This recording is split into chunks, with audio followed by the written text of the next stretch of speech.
নির্বাচনটা কিভাবে হবে সে বিষয়ে একটা আইন নতুন করে তৈরি করা হয়েছে।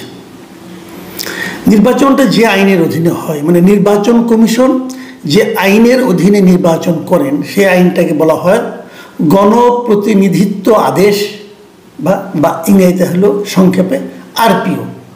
সেই আরপিও সংশোধিত হয়ে উপদেষ্টা পরিষদের কমিটিতে তাদের যে ক্যাবিনেট আছে সেখানে এটা অনুমোদিত হয়েছে। এখন এটা অধ্যাদেশ হিসেবে অনুমোদিত হয়েছে এবং এটা প্রেসিডেন্ট সিগনেচার করলে এটা অধ্যাদেশ হয়ে যাবে। এখন কিন্তু দেশে নতুন নতুন যত আইন হচ্ছে সবই কিন্তু অধ্যাদেশ, কারণ দেশে এখন কোনো সংসদ নাই। সংসদ না থাকলে আইনটা বানাবে কে? সংসদেরই কাজ আইন বানানো। তখন হয় কি, সরকার একটা অধ্যাদেশের মতো করে যেটাতে আমাদের কাজ চালাতে হবে, প্রেসিডেন্ট সিগনেচার করে দেয় এবং পরবর্তীতে যখন সংসদ আসবে, প্রথম যে সংসদটা আসবে সেই সংসদেরই কাজ হবে সবগুলি অধ্যাদেশকে আইনে রূপান্তর করা অথবা প্রত্যাখ্যান করা। প্রত্যাখ্যান করলে আইনটা বাতিল হয়ে যাবে। এখন সেই আইনের দ্বারা যাতে সংগঠিত হয়েছে সেগুলো বাতিল হয়ে যাওয়ার কথা। যাক, সেটা অন্য বিতর্ক, ওই বিতর্কে আপাতত আমি যাচ্ছি না। আরপিওতে নতুন কিছু বিষয় এসেছে, পুরনো অনেকগুলি বিষয় রয়ে গেছে। আরপিওতে নতুন বিষয়গুলির মধ্যে পোস্টাল ভোটিংটা চালু হয়েছে, মানে যারা বিদেশে আছেন তারা ভোট দিতে পারবেন এবার। এটা আগে ছিল না। এটা একটা অসাধারণ এবং ভালো পরিবর্তন আমি বলবো, এটা ইতিবাচক একটা পরিবর্তন। আর জামানত বাড়ানো হয়েছে, এখন জামানত করা হয়েছে 50,000 টাকা। এটা আমার কাছে পছন্দ হয়নি। আরেকটা হলো, যদি কোথাও অনিয়ম হয়, আওয়ামী লীগ সরকার যেটা করেছিল যে অনিয়ম হলে যে কেন্দ্রে অনিয়ম হবে কেবল সেই কেন্দ্রকে ভোট বাতিল করতে পারবে, অন্য অন্য মানে কেন্দ্রের ভোট ঠিকই থাকবে। কিন্তু এখন নির্বাচন কমিশন চাইলে পুরো নির্বাচনটাই বাতিল, পুরো ওই আসনের নির্বাচনটাই তারা বাতিল করতে পারবে। আরেকটা নতুন আইন হয়েছে, এটাও ভালো আমার কাছে লেগেছে।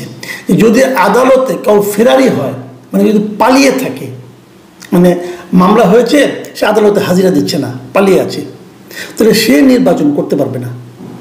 এটা আমার পছন্দ হয়েছে, কারণ আপনি পালিয়ে থাকবেন কেন? আপনি তো আইনের প্রতি আপনাকে শ্রদ্ধাশীল হতে হবে।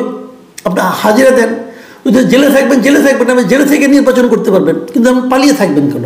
কাজে এটাও আমার কাছে, এটা নিয়ে বিতর্ক হবে আমি জানি, কিন্তু তারপরে আমি মনে করি এটা মন্দের ভালো। নিয়ম তো আর একদিনের জন্য হয় না, নিয়ম তো অনেক দিনের জন্য হয়, সেটা ভালো। যে বিষয়টা নিয়ে সবচেয়ে বিতর্ক হয়েছে সেটা হচ্ছে যে যদি কেউ জোটবদ্ধ হয়ে নির্বাচন করে, জোটের অংশ হয়, তাহলেও সেই দলকে, যারা জোটের মধ্যে ঢুকবে আর কি, সেই দলটাকেও তার নিজের প্রতীকে নির্বাচন করতে হবে। জোটের অন্য কোনো দলের প্রতীক সে দিতে পারবে না। যেটা নাকি আগের বার আওয়ামী লীগের আমলে তখন কি ছিল, যে নৌকা মার্কার সঙ্গে জোট করলো রাশেদ খান মেনন, উনি ওনার দলের প্রতীক বাদ দিয়ে নৌকা মার্কা নিয়ে নির্বাচন করলেন। আওয়ামী লীগের সঙ্গে জোট করলো জাসদ, হাসানুল হক ইনু সাহেব নিজের মশার প্রতীক বাদ দিয়ে নৌকা মার্কায় ভোট করলেন এবং জিতে আসলেন। কিন্তু এখন কথা হয়েছে, তখনও সেটা অপশন ছিল, আপনি ইচ্ছে করলে আপনার প্রতীকও নিতে পারেন, আমাদের জোটেরটাও নিতে পারেন, এরকম একটা নিয়ম ছিল। কিন্তু এখন নিয়মটা হচ্ছে যে না, আপনি যদি জোট করতে পারেন, কোনো সমস্যা নাই, কিন্তু আপনাকে আপনার নিজের দলের প্রতীক নিয়ে নির্বাচন করতে হবে। মানে যারা নাকি বিএনপির সঙ্গে জোট করছেন তাদেরকে বিএনপির প্রতীক নির্বাচন করতে হবে। যেমন ববি হাজ্জাজ এনডিএমের যিনি সভাপতি, উনি নির্বাচন করবেন বলে মনে করা হচ্ছে, এবং ওনাকে হয়তো একটা নমিনেশন, একটা আসন ছেড়ে দেবে বিএনপি, কিন্তু সেখানে ওনার সিংহ মার্কা নিয়ে নির্বাচন করতে হবে। উনি ধানের শীষ নিয়ে করতে পারবেন না। আবার ধরা যাক, বলা হচ্ছে যে মাহমুদুর রহমান মান্নাকেও নাকি একটা আসন বিএনপি ছেড়ে দেবে। তো মাহমুদুর রহমান মান্নার বাড়ি হলো বগুড়ায়, উনি বগুড়া যেখান থেকে নির্বাচন করবেন ওনাকে ওনার দলের প্রতীক নিয়ে নির্বাচন করতে হবে, ধানের শীষ নিয়ে নির্বাচন করতে পারবেন না। তো এটা নিয়ে কিন্তু বিতর্ক হচ্ছে। এই বিতর্কটা আমি আসছি। আরও দুটো বিষয় নিয়ে আমার চরম আপত্তি আছে, সেটা একটু বলে নিই। চরম আপত্তি হওয়ার দুটো কি, একটা হলো যে না ভোটের ব্যাপারটা। না ভোটটা কিন্তু 2007-08 নির্বাচনে ছিল, সেই না ভোটটাই তারা ফিরিয়ে এনেছে, কিন্তু বিকৃতভাবে ফিরিয়ে এনেছে, আমি বলবো বিকলাঙ্গ করে ফিরিয়ে এনেছে। আগে যে না ভোটটা ছিল সেটা ছিল পুরো ব্যালট পেপারের নিচে একটা ঘর ছিল। মনে করেন আব্দুর রহিম, আব্দুল করিম, মোহাম্মদ আলী, এরকম অনেকগুলি নাম থাকতো, সবার নিচে লেখা থাকতো উপরের কাউকেই না। মানে উপরের যে নামগুলি আছে এদের কাউকেই আমি পছন্দ করি না, আমি এদের কাউকেই ভোট দিতে চাই না। তখন সে এই নাতে ভোট দিবে, উপরের কাউকেই না, এই ঘরটাতে সে ভোট দিবে। সারা দুনিয়াতে এভাবেই না ভোট হয়, সারা দুনিয়া যত জায়গায় না ভোটের ব্যবস্থা আছে সব জায়গায় এটাই আছে, যে আপনারা যে প্রার্থীগুলো দাঁড়িয়েছেন এদের কাউকে আমি পছন্দ করি না। এটা হলো ভোটারের একটা অধিকার। ভোটারের অধিকারকে এই সিদ্ধান্তের মাধ্যমে সমুন্নত রাখা হয়। একজন ভোটার বলতে পারে এখানে 10 জন প্রার্থী আসছে, এই 10 জনের মধ্যে আমাকে পছন্দ করতে হবে কেন? আমি 10 জনের একজনকেও পছন্দ যদি না করি তবুও কেন আমাকে একজনকে ভোট দিতে হবে? কাজে আমার জন্য একটা অপশন থাকুক যে আমি এদের কাউকে ভোট দেব না, আমি বলবো এদের কাউকে আমার পছন্দ না, হতেই পারে। তো সেই অপশনটা যদি থাকে সেটা কিন্তু ভোটারের অধিকারকে গুরুত্ব দেওয়া হয়। কিন্তু এবার যে নাও ভোটটা রাখা হয়েছে এটাকে আমি বলি বিকলাঙ্গ নাও ভোট। বিকলাঙ্গ কেন বলি? এটাকে রাখা হয়েছে কিভাবে জানেন? এটা হলো যদি কোনো আসনে মাত্র একজন প্রার্থী থাকে তাহলে সেখানে একটা না ভোট থাকবে। মানে এটা তারা বলছে, যারা আইনটা করে যারা প্রস্তাবটা দিয়েছে, এটা হলো আপনার যে নির্বাচন ব্যবস্থা সংস্কার কমিশন যে আছে এটা তাদের প্রস্তাব ছিল, এই বদিউল আলম মজুমদারের প্রস্তাব, উদ্ভট এক প্রস্তাব। ওনাদের প্রস্তাবটা হলো, ওনাদের বক্তব্যটা হলো যে 2014 সালে আওয়ামী লীগ অনেকগুলি আসনে কিন্তু বিনা প্রতিদ্বন্দ্বিতা নির্বাচিত হয়েছিল। সেই ধরনের বিনা প্রতিদ্বন্দ্বিতা যাতে কেউ নির্বাচিত না হতে পারে সেটাকে ঠেকানোর জন্য এই না ভোট তারা ইন্ট্রোডিউস করেছেন। তো এটা একটা হাস্যকর যুক্তি এই কারণে যে আপনি যদি এটা না ভোট করলেন কেউ তো না ভোটের সুযোগ আপনাকে দেবে না এই কারণে যখন জানবে যে না ভোটের ব্যবস্থা আছে তখন সে কী করবে, তার অনুগত একজনকে ডামি ক্যান্ডিডেট দাঁড় করাই দেবে, দিয়ে সিলেকশন করে নিয়ে আসবে, তার না ভোটের জীবনে কোনোদিন প্রয়োগ হবে না। তবু তারা করেছেন কেন? যদ্দূর মনে হয় যে আওয়ামী লীগকে মাথায় রেখে করেছেন।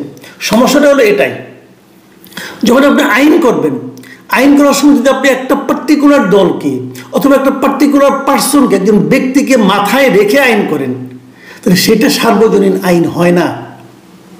আমি যদি বলি এই যে আপনারা সমস্ত আসনেই না ভোটের ব্যবস্থা রাখেন নাই, এটাও আওয়ামী লীগকে মাথায় রেখে রেখে রেখে আপনারা করেছেন, বলবেন কিভাবে? সেটাও বলছি।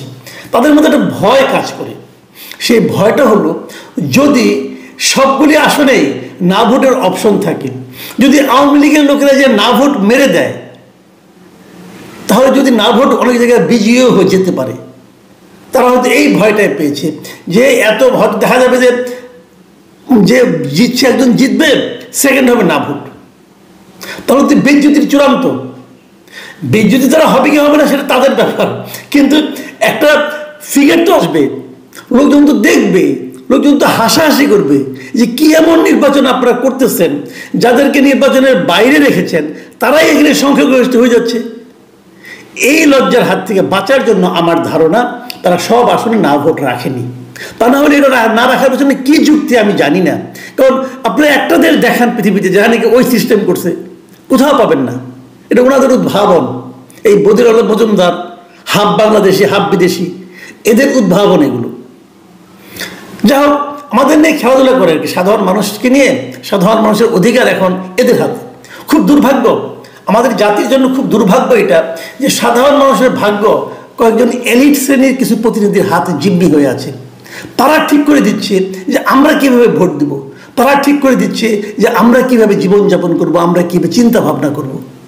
যাই হোক, আর যেটা আমাকে পছন্দ হয়নি সেটা আমি বলি, এটা আগেই ছিল, ওটাকে তারা চেঞ্জ করেনি। সে আগে কী ছিল, এটা নির্বাচন কমিশন চেঞ্জ করেনি আর কি। সেটা হলো যে যদি স্বতন্ত্র প্রার্থী হয়, বাংলাদেশে এখন যে নিয়ম, যদি কেউ স্বতন্ত্রভাবে প্রার্থী হতে চায় তাকে 1% ভোটারের স্বাক্ষরযুক্ত একটা আবেদনপত্র নিয়ে আসতে হবে। মানে 1% ওই এলাকায় যত ভোটার, যেমন ধরা যাক আপনার 3 লক্ষ ভোটার আছে, তাহলে 3000 মানুষের স্বাক্ষর আপনাকে সংগ্রহ করে নিয়ে আসতে হবে, যে 3000 লোক বলবে যে আপনাকে প্রার্থী করা হোক।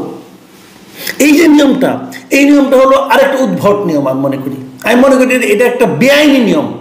এই কারণে যে আপনি 3000 লোকের স্বাক্ষর নেবেন, তাহলে 3000 লোক যে আমাকে সমর্থন করলো অথবা একজন স্বতন্ত্র প্রার্থীকে সমর্থন করলো, এটা কি প্রকাশিত হয়ে গেল না? তো ওই লোকগুলির ভোটের যে গোপনীয়তা সেটাকে লঙ্ঘিত হলো না? হলো তো, সেটা আপনি করতে পারেন না।